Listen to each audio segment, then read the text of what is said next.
A mediunidade é um tema palpitante e traz à baila uma realidade de compromisso que a pessoa assume, mas também daquilo que ela escolhe como passo. Daí que a pessoa ela não vem um médium missionário pronto, como que algo que já foi marcado que seria daquele jeito e ela vai fluxar aquilo. Mas é algo que ela constrói no passo dela aqui, no relógio dela aqui. E existe algumas questões que podem confundir, enganar no que diz respeito à mediunidade. Porque se uma pessoa, ela está manifestando uma epilepsia, isso não significa que é uma mediunidade que precisa ser trabalhada.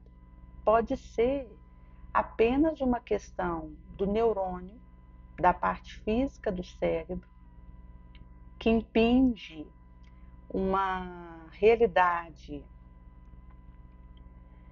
de convulsão,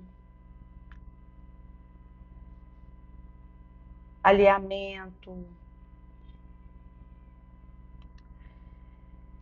perda motora,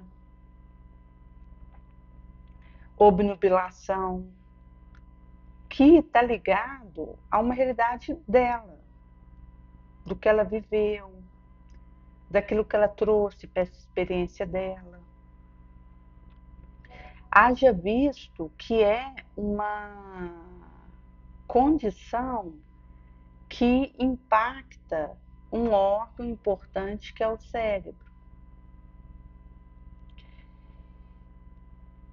Aquele que tem alguma dificuldade na produção de um neurotransmissor e que isso leva a uma alteração de humor, a uma bipolaridade, a um transtorno da parte de humor, uma esquizofrenia.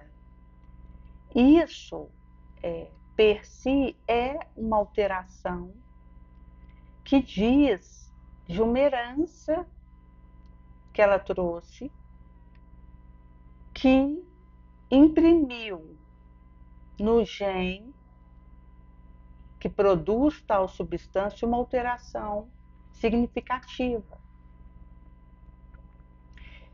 E quando ela precisa tomar o remédio para harmonizar isso, para colocar o pingo no i e o traço no t dessa situação, abre a questão de uma condição que pode gerar algum tipo de interferência que coloca como não aconselhável ela se entregar à prática mediúnica. Haja visto que acontece algo vulnerável na parte do cérebro que pode abrir espaço para algum tipo de interferência e confusão importante. E isso diz também da capacidade da célula neuronal de produzir seu respectivo e de fazer isso entrar na dança cambiante que acontece dentro da caixa craniana. Daí que a questão da prática mediúnica, ela também vai ter a ver com a forma como eu cuido da minha saúde, com aquilo que eu consigo harmonizar também em mim, Porque se eu trago uma dificuldade na produção de neurotransmissor, mas que a minha disciplina moral, o meu cuidado com uma atividade física, a minha recepção a uma terapia alternativa, como a homeopatia, um floral, pode ser que se harmonize a minha situação. E eu possa, a partir disso,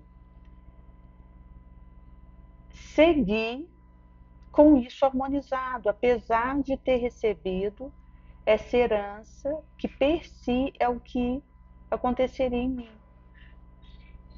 Mas quando se fala numa iniciativa que me harmoniza, isso passa pela capacidade de disciplina, de ascese, de elevação, que vai dando condição de um condicionamento mediúnico que me permita adentrar uma realidade nova, que até me torna apta para essa prática de mediunidade e na pauta da minha fidelidade, do meu esforço, do meu querer, da gema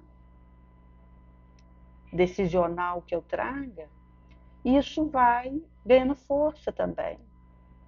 Isso vai ganhando um aprimor.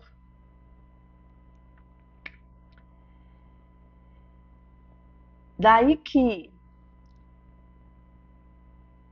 o animismo, ele pode acontecer, porque na verdade eu represento o que eu já vivi antes aqui. Então, eu já estive na Índia, eu já estive na China, eu já estive no Japão, eu já estive na Europa, eu já estive na África, eu já estive em outra parte da América, eu já estive em outro lugar. E talvez já estive em outro lugar do espaço.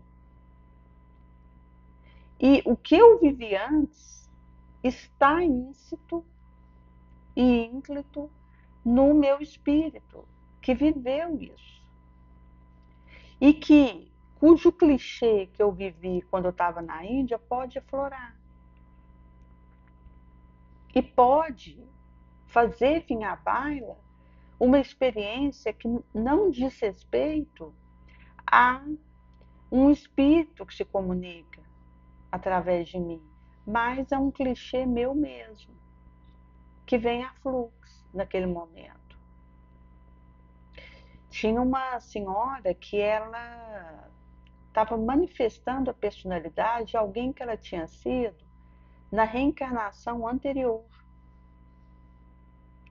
E apesar dela já estar com outro corpo e ter uma outra realidade de vida, o clichê era tão forte para ela do que ela tinha vivido na reencarnação anterior, que aquilo vinha, aflorava e fazia ela, inclusive, acreditar que ela era ainda aquela pessoa reencarnada naquela condição específica. Isso pode acontecer desde que o animismo ele pode interferir e ter voz naquilo que eu estou fazendo, mesmo que eu não perceba, que aquilo esteja imperceptível e defeso para mim.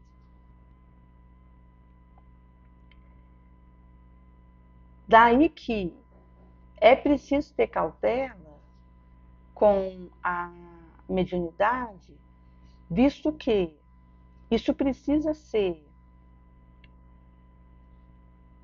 acrisolado e aperfeiçoado para que seja mais tranquilo para mim distinguir o que é um clichê meu,